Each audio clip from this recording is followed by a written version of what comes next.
시대가 참 기쁨과 감사한 일들보다는 참 어렵고 힘들고 고통스러운 일들이 더 많은 세상이 아닌가 하는 이런 생각을 해요.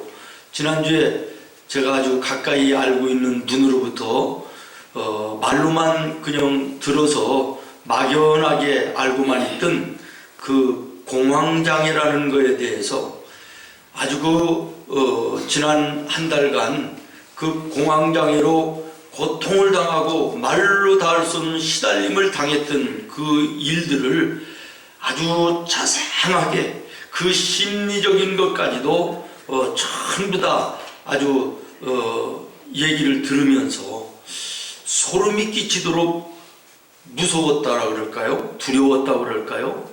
그런 생각이 들었습니다. 정말 성경에도 말씀하시는 것처럼 악한 마귀는 우는 사자처럼 삼킬 자를 두루 찾는데 예수를 믿는 성도들까지도 무차별로 공격해 오는 이런 험악한 세상 속에 우리가 살고 있구나 하는 이런 생각을 해봤습니다. 많은 사람들이 이 시대를 가리켜서 상실감의 시대다 이렇게 얘기를 합니다.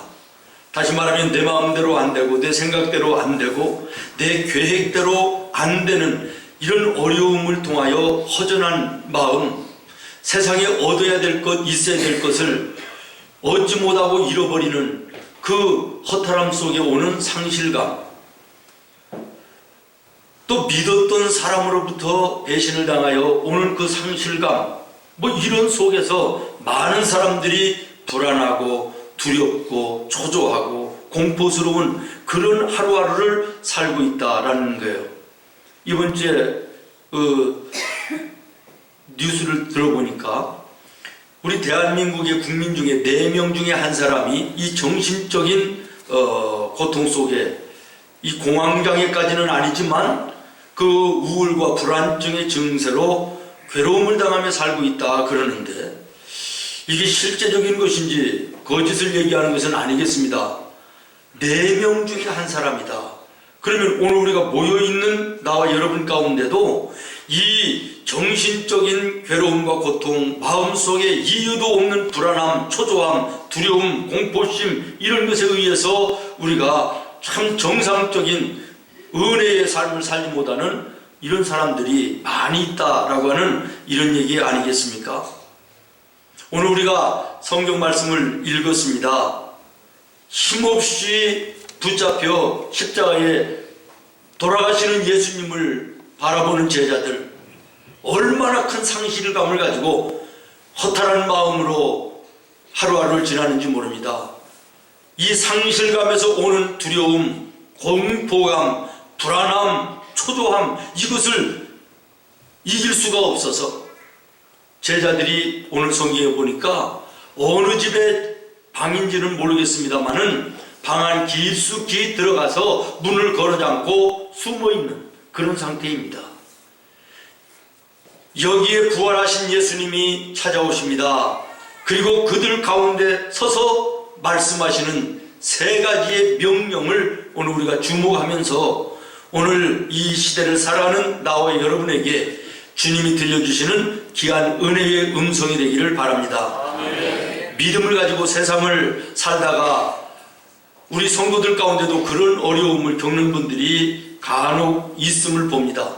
기도는 하는데 그리고 철석같이 믿었는데도 불구하고 내가 기도한 대로, 내가 생각한 대로, 내가 마음 계획한 대로 되지 않는 그것 때문에 힘들고 괴로운, 그래서 염려와 근심과 불안함으로 가득한 삶을 하루하루 살아가는 이런 성도들도 있고요. 도대체 내가 앞으로는 무엇을 해야 될 것인가, 어떻게 살아야 될 것인가, 내일을 알 수 없는 불확실성 때문에 막막하여 답답한 하루하루를 살아가는 이런 성도들도 많이 있음을 봅니다. 저는 오늘 이 아침 모쪼록 부활하신 예수님께서 불안과 초조와 두려움과 공포 속에 숨어있던 제자들에게 찾아오셔서 선포하신 3가지의 명령을 우리의 향하신 주님의 음성으로 듣는 은혜가 있기를 원합니다.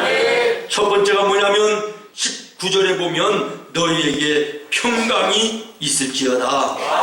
21절에 보면 너희에게 예수님이 말씀하시기를 너희에게 평강이 있을지어다. 오늘 예배하는 나와 여러분에게 하나님의 음성으로 이 음성이 들려지기를 바랍니다. 너희에게 평강이 있을지어다. 우리가 잘 아는 대로 평강이라고 하는 것은 히브리 말로 샬롬 아닙니까? 이 평강이라는 다른 우리나라 해석으로 화평이다, 평안이다, 또 평화 이런 것으로 번역될 수도 있겠습니다. 저는 하나님 앞에 기도할 때 그런 기도를 합니다. 하나님, 우리 생문교회의 성도들의 가정마다 물질로 좀 부족해도 세상의 부귀영화로는 좀 모자라도 우리 성도들의 가정에 샬롬의 은혜가 있게 하여 주시옵소서. 여러분 그렇지 않습니까? 세상의 모든 것을 전부 다 얻어도 내 마음속에 평안이 없고 내 가정에 평안이 없으면 그게 무슨 의미가 있습니까? 내 인생이 마음속에 내 가정에 두려움이 있고 불안이 있고 염려와 근심과 한탄과 한숨이 가득한데 그 집에 돈이 아무리 많이 있으면 무엇할 것이며 금은 보석이 산같이 쌓여 있으면 무엇할 거냐라는 거예요.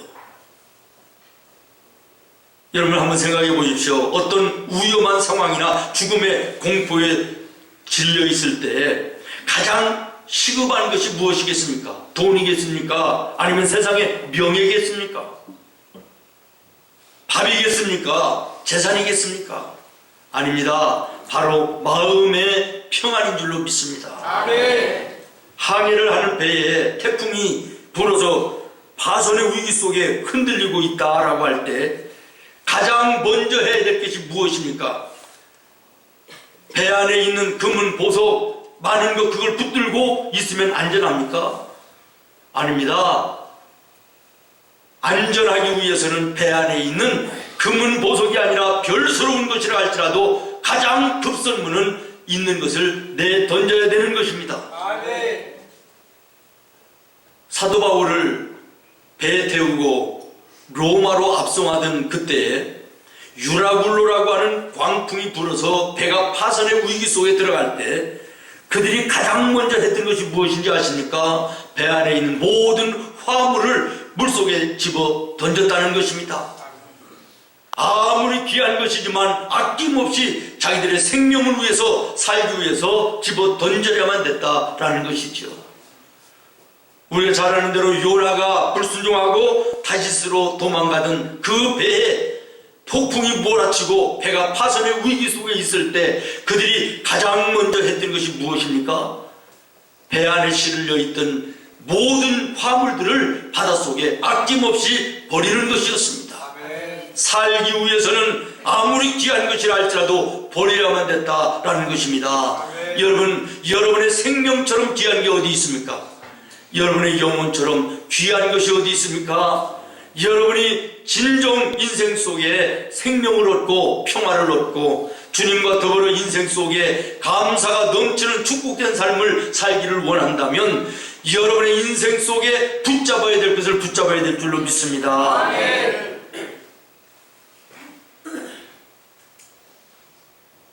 삶의 실망과 낙심, 절망과 두려움, 불안, 초조 등의 요소들이 여러분에게 있습니까?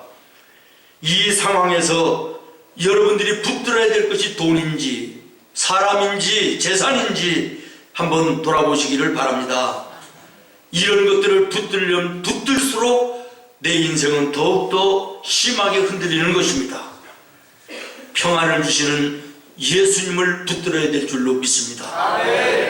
예수님의 제자들이 배를 타고 갈릴리 바다를 건너갈 때 바람이 몰아치고 위기 속에 임하여졌을 때 예수님이 오시고 예수님이 그 배에 오르시니 폭풍이 잠잠하여지고 뛰놀던 파도가 가라앉고 위기 속에 있던 배가 평정을 회복한 줄로 믿습니다.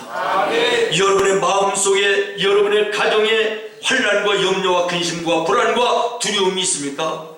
예수님이 오셔야 될 줄로 믿습니다. 그 예수님을 붙들으시기를 바랍니다. 예수님이 함께하는 마음에는 평안이 있습니다. 예수님이 함께하는 가정에는 평안이 있습니다. 그곳에는 소망이 있습니다. 감사와 찬송이 있을 수 있지만 예수님 함께 하시지 않는 그곳은 늘 불안합니다. 염려와 근심이 떠나지 않습니다. 불안과 조여와 공포와 두려움이 가실 날이 없는 것입니다. 세상의 모든 것 전부 다 얻어도 내 마음에, 내 가정에 평안이 없으면 아무것도 아닌 것입니다. 예수님이 여러분의 심령 속에 임하기를 예수님의 이름으로 축원합니다. 주님 주시는 참된 평안이 여러분의 가정에 넘쳐나기를 예수님의 이름으로 축원합니다. 요즘에 겨울철이기 때문에 이 텔레비의 스포츠 채널을 들어보면 스케이트 경기를 많이 하는 걸 봐요. 더더군다나 단거리 100m 정도 이런 경기에는 출발이 얼마나 중요한가라는 것을 실감하게 되는데, 요즘에는 뭐 0.0001초까지도 잡아내서 금메달과 은메달이 구별되더라고요. 출발이 얼마나 중요한가라는 것을 그 경기를 볼 때마다 깨닫는데, 여러분, 새벽 기도라는 게 무엇입니까? 하루를 출발하면서 출발선상에서 시작하는 첫 시간에 하나님과 예배하며 하나님께 내 삶을 맡기고 하나님의 도우심을 구하며 출발하는 거 아니겠습니까? 이른 새벽에 하나님께 올라와 예배하면서 하나님의 말씀을 들으면서 하나님께 기도하면서 주님이 주시는 평안과 또 믿음의 소망을 가지고 하루를 시작한다. 이건 복된 인생이 아닐 수가 없습니다. 정신없이 일어나서 그저 세수를 하는 둥 마는 둥 밥을 먹는 둥 마는 둥 정신없이 시작하는 하루와 다를 수밖에 없지 않느냐라는 거예요. 저는 지난 한 주간 많은 성도들과 새벽에 작정하고 한 주간을 기도하면서 그런 생각을 해보는 것입니다. 여러분, 마음의 평안을 가지고 믿음의 소망 가운데 예배하면서 하루를 시작하는 사람들과 정신없이 일어나 정신없이 하루를 시작하는 사람들과 인생이 같겠느냐라는 거예요. 사랑하는 성도 여러분, 오늘 우리의 인생 속에 주님이 주시는 참된 평화를 가지고 날마다 나에게 주어진 하루하루를 믿음 안에서 나아가는 우리 성도들이 되기를 예수님의 이름으로 축원합니다. 예수님 말씀하십니다. 수고하고 무거운 짐을 지고 괴롭고 고통스러우냐, 내게로 오라. 내가 너희를 쉬게 해주겠다. 다른 말로 얘기하면 내가 너희에게 평화를 주겠다는 것입니다. 샬롬의 은혜를 주겠다라는 거예요. 염려하며 한숨 쉬며 괴로워하며 불안해하는 삶을 살지 말고 내 앞에 오라는 거예요. 내가 너를 안아주겠다는 거예요. 내가 너에게 평안을 주겠다는 것입니다. 요한복음 14장 27절에 평안을 너희에게 주노니 곧 나의 평안을 너희에게 주노라. 내가 너희에게 주는 평안은 세상이 주는 것과 같지 아니하니라. 너는 마음에 근심하지도 말고 두려워하지도 말라. 사랑하는 여러분, 이 평안을 예수님으로부터 얻으면 이 평안은 세상의 누구도 어떤 환경도 뺏어가지를 못하는 것입니다. 세상이 여러분에게 가져다주는 평안은 누구든지 뺏어갑니다. 어떤 환경이든지 그 평안은 쉽게 뺏어갈 수도 있고 내가 빼앗길 수도 있지만, 예수님이 주시는 참된 평안을 우리의 마음속에 소유하게 되면, 우리의 가정에 그 주님이 주시는 참된 평안을 소유하게 되면 그 평안은 누구도 뺏어가지를 못하는 것입니다. 어떤 환경도 여건도 내 이 평안을 뺏지를 못하는 것입니다. 내 맘속에 있는 참된 이 평안 누구도 갈 수 없네. 주는 내 마음에 구주 되시 없이 없네. 오 주 없이 살 수 없네. 할렐루야. 모쪼록 주님이 주시는 참된 평안이 여러분의 인생길에 영원하기를 예수님의 이름으로 축원합니다. 그 다음에 두 번째로 예수님이 제자들에게 명령하십니다. 22절입니다. 성령을 받으라. 아멘. 성령을 받으라는 것입니다. 오늘 우리가 살아가는 이 시대는 성령 시대입니다. 다시 말하면 성령을 받지 않고는 예수 믿는 사람답게 살 수 없다는 거예요.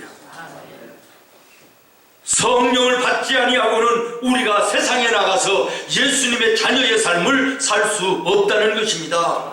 여러분, 성령 받지 아니하고는 하나님 앞에 예배할 자가 없는 것입니다. 성령으로 충만해야 하나님이 주시는 음성이 나의 음성으로 들리는 거예요.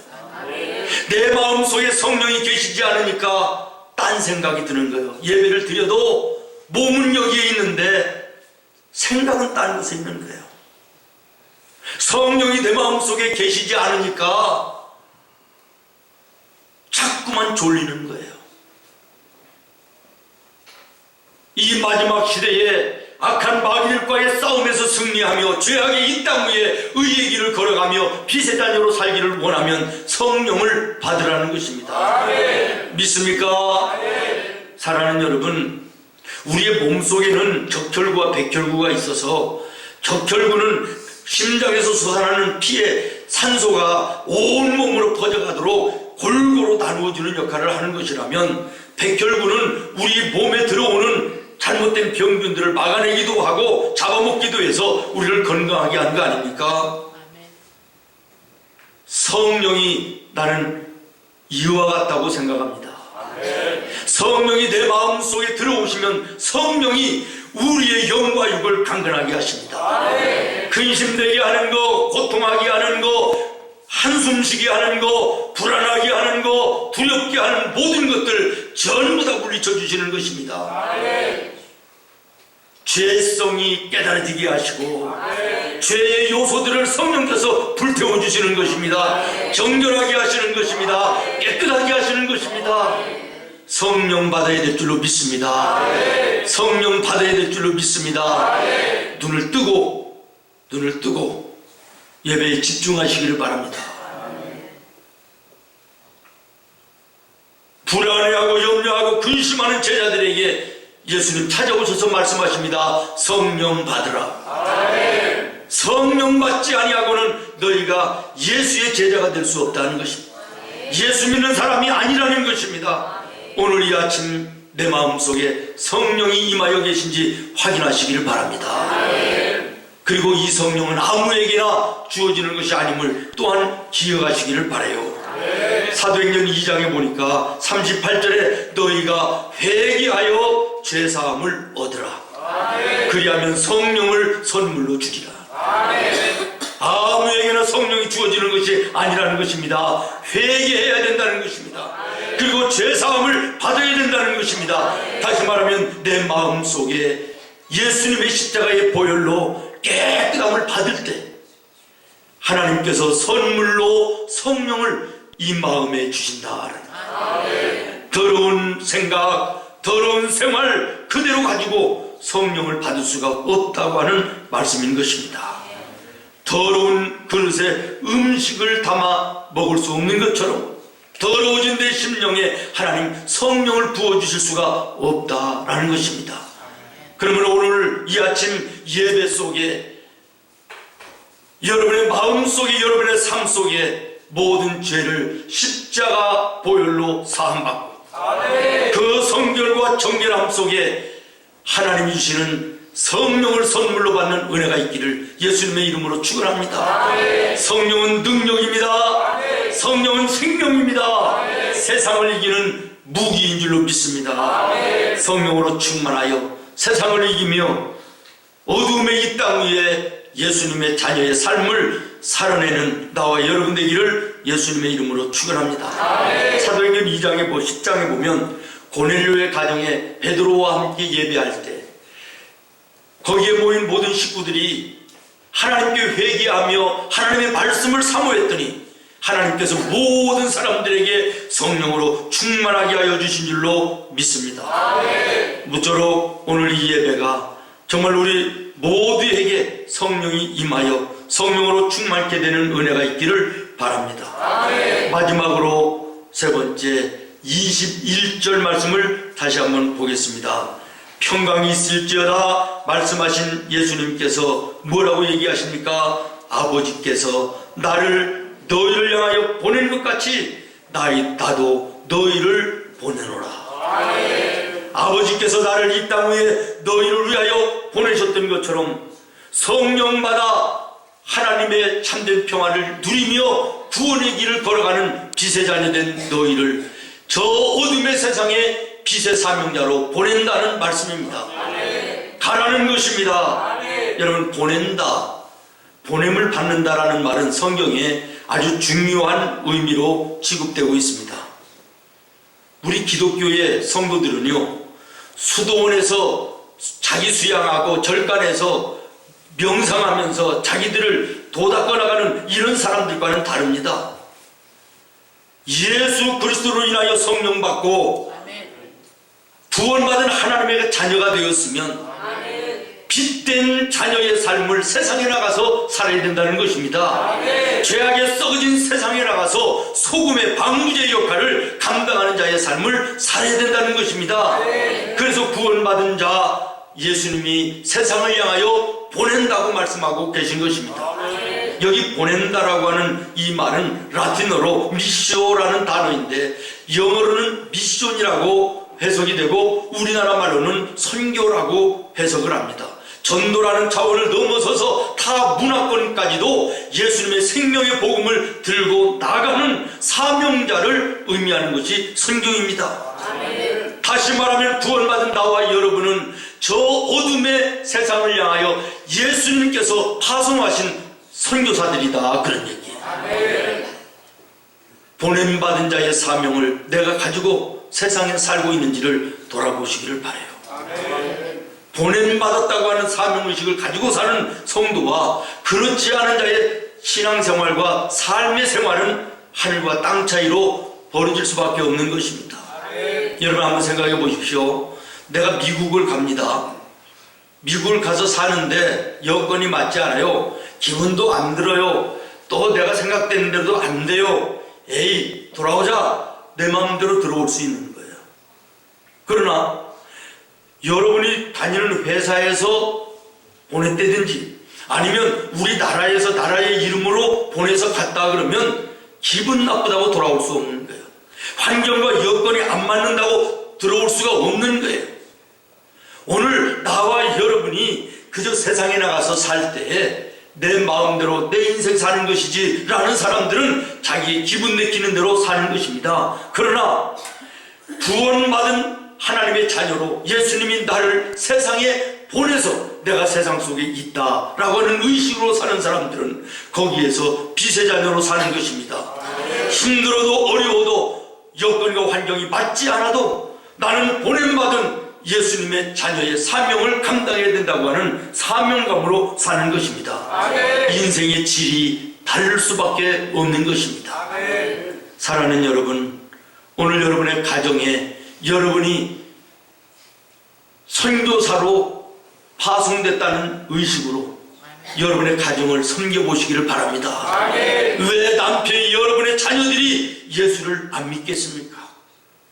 보냄받았다는 의식 없이 내 감정대로 내 생각대로 사니까 안 되는 거지요. 여러분의 일터에 여러분의 학교에 나는 예수님이 나를 여기에 선교사로 파송하셨다고 하는 이런 마음으로 보냄받았다는 의식으로 살 때 여러분의 일터가 바뀌지 않겠습니까? 오늘 말씀을 마치려고 합니다. 너에게 평강이 있으라. 성령을 받으라. 내가 너를 세상에 보내니 너희는 가라 라고 하는 이 세 가지는 명령입니다. 여러분의 분명히 기억하셔야 될 것은 여러분의 마음, 성령께서 주장하시는 평안이 있어야 됩니다. 여러분의 마음속에 여러분의 가정에 불안함과 초조함과 두려움 있습니까? 성령 확인하시기를 바랍니다. 그 다음에 성령 평강의 주님이 여러분과 함께 하시기를 예수님의 이름으로 축원합니다. 성령 주시는 참된 평강이 나와 여러분의 마음과 가정을 주장하고 구원받은 은혜가 감사하여 보냄받은 사명을 가지고 세상을 향하여 나가서 예수님의 자녀의 빛된 삶을 살아내는 나와 여러분 되기를 예수님의 이름으로 축원합니다. 기도하겠습니다. 하나님,